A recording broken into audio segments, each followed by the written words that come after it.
Wow. Wow. Good evening, Cleveland. Wow. It is such an honor to be here for a man I love so much. That's my father.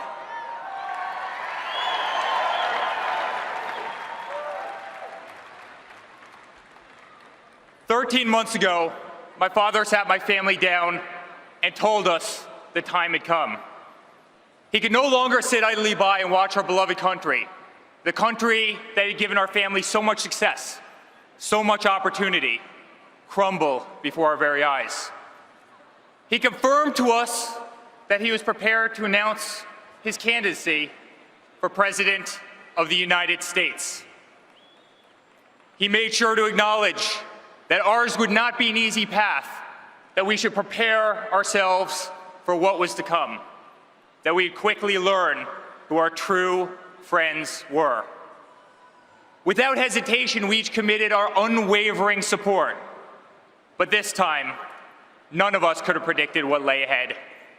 The records he would break, the stadiums he would fill, the movement he would start. Today, my father stands before you with the most primary votes of any Republican candidate in the history of our nation.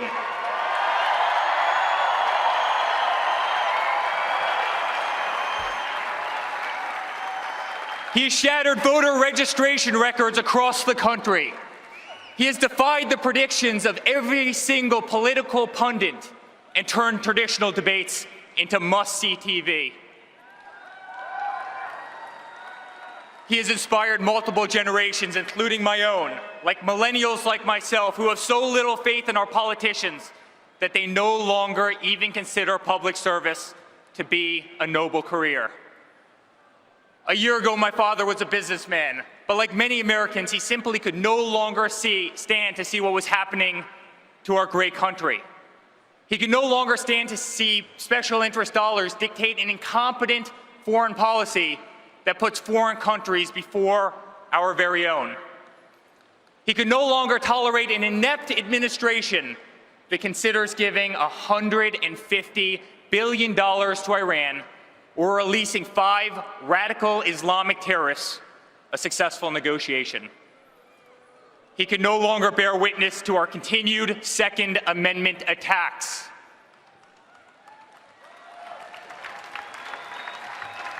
He could no longer stand to see the words Christmas stripped from public use or the Pledge of Allegiance removed from our schools in an effort to be politically correct.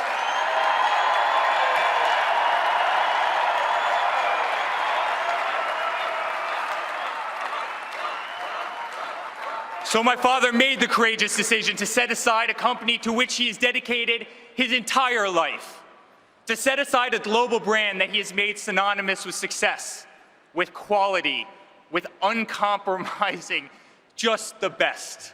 At a time when the people at the pinnacle of their career, like my father, would have held fast to a lifestyle that has truly become the epitome of the American dream, my father instead chose to give that dream back to the people it had eluded for so long.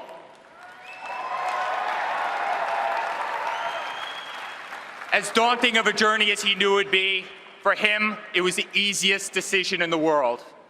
After all, who better to implement common sense business approach to this country? Who better to apply practical solutions to the impractical decision-making of an administration that has bred a $19 trillion debt, one which goes up by $32,000 a second and over $2 billion a day? Who better implement common sense tax reductions for one of the highest taxed nations in the world, allowing our citizens a chance to keep more of what they earn as opposed to having it squandered away by our inefficient government? Who better negotiate the return of countless American manufacturers like Nabisco and Ford and Carrier and so many others back to the United States where they began than a man who has single-handedly employed tens and tens and tens of thousands of people around the country?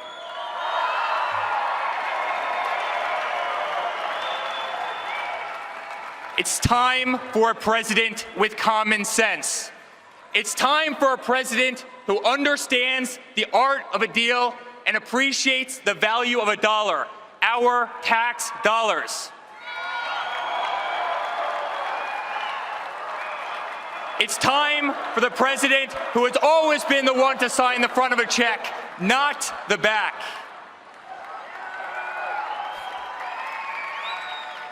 Throughout my father's career, he has been repeatedly called on by government to step in and save delayed, shuttered, and grossly over-budget public projects. Everything from the exterior of Grand Central Terminal in New York to the iconic old post office in Washington, D.C., just to name a few.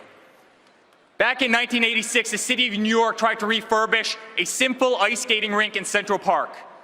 The project dragged on for over 6 years and ballooned to over $13 million, $5 million over an already inflated budget. That's when my father, who overlooked this disastrous construction site from his office window each and every day, decided he had to step in. Disgusted by government incompetence and ineptitude, he invested $2 million of his own money in order to complete the project. What had taken the city over half a decade to botch, my father completed in less than 6 months, 2 months ahead of schedule, and over $1 million under budget.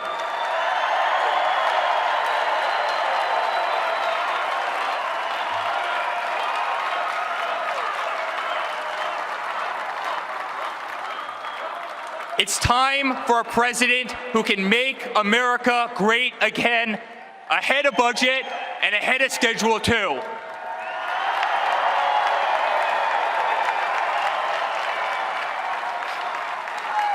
Thank you. Good job. My father has revitalized rundown neighborhoods, shaped skylines across the country, and turned dreams into reality his entire career. It's what he does. It's who he is. Oprah Winfrey once famously asked my father if he ever envisioned running for the presidency of the United States. His answer? Only if it got so bad that I had no choice. Only if it got so bad that I had no choice. Well, ladies and gentlemen, that day has come. As I travel the world with my dad building the greatest golf courses and hotels and real estate projects, I see the unmistakable look in his eyes. I see in his eyes the indignity and frustration of a domestic infrastructure back at home that is in complete disarray and no longer on par with so many other developed nations. I see in his eyes the sadness of innocent lives lost, like those of Kate Steinle and Jameel Shaw and so many others cut short by illegal immigrants in sanctuary cities, victims of a revolving door of government ineptitude and corruption that leaves innocent Americans defenseless.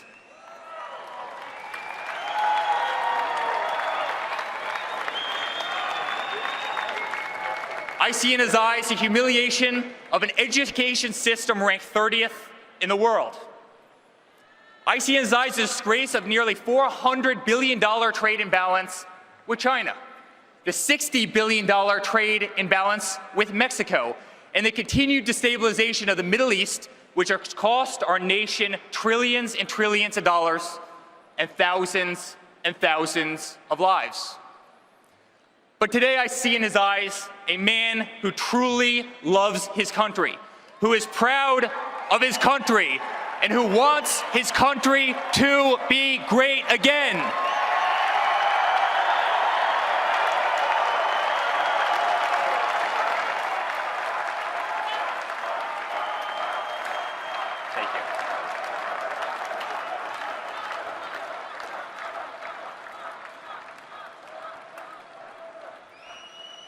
I want to thank my father over there for the life that he's provided me, for the life that he's provided my family, and the life that he's provided all of our employees around the world.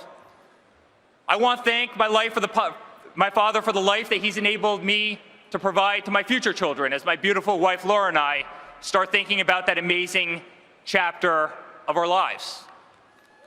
To that end, I often think about the legacy I wish to leave my children. And to me, there are few things that I hold closer to my heart than charity. For me, it's the essence of who we are as human beings.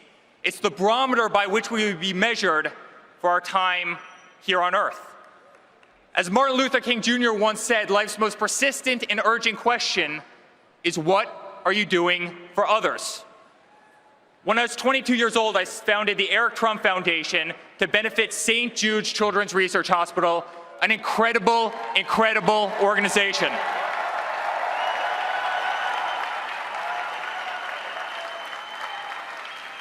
I run my foundation based on the principles my father taught me: honesty, integrity, and values. I expect other charities to be run by the same moral code, not serve as conduit for personal enrichment, not become a beacon of corruption and scandal.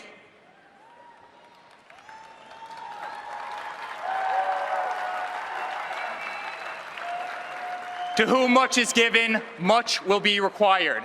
This is the very belief that compelled my father to make this great sacrifice, to run for the most powerful yet unforgiving office in the world.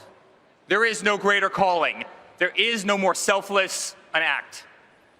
To the unemployed voter sitting at home watching me right now, wondering how you're going to make your next mortgage payment or rent payment, my father is running for you.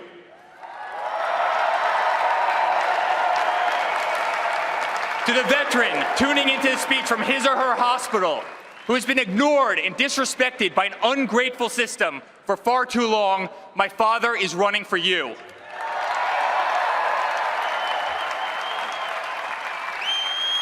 To the school teacher forced to walk through metal detectors each and every day into an underfunded school, my father is running for you.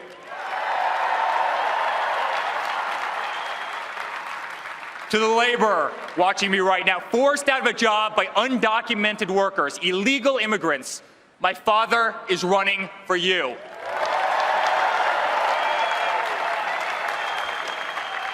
To the oil and gas industry worker denied a job because of radical regulations from a radical EPA, my father is running for you. To single mothers, to families with special needs children, to middle-class families who can no longer afford medical benefits sufficient to cover their everyday needs, my father is running for you.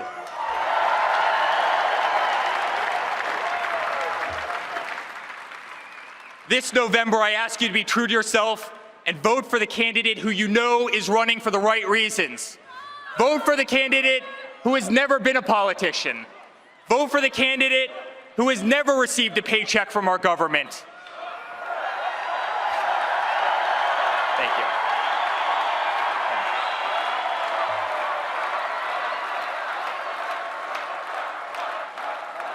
Vote for the candidate who can't be bought, sold, purchased, bribed, coerced, intimidated, or steered from the path that is right and just and true.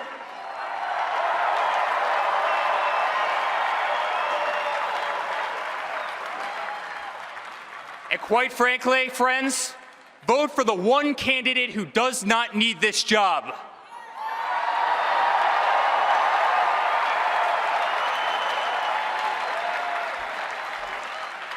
Never have I been more proud to be a Trump. Never have I been more proud to be my father's son. I'm incredibly honored to be part of this journey of which he's invited me, Don, Ivanka, Tiffany, Melania, my beautiful wife, Laura, our entire family, to play such an integral part. Dad, you have once again taught us by example. You are my hero. You are my best friend. You are the next President of the United States.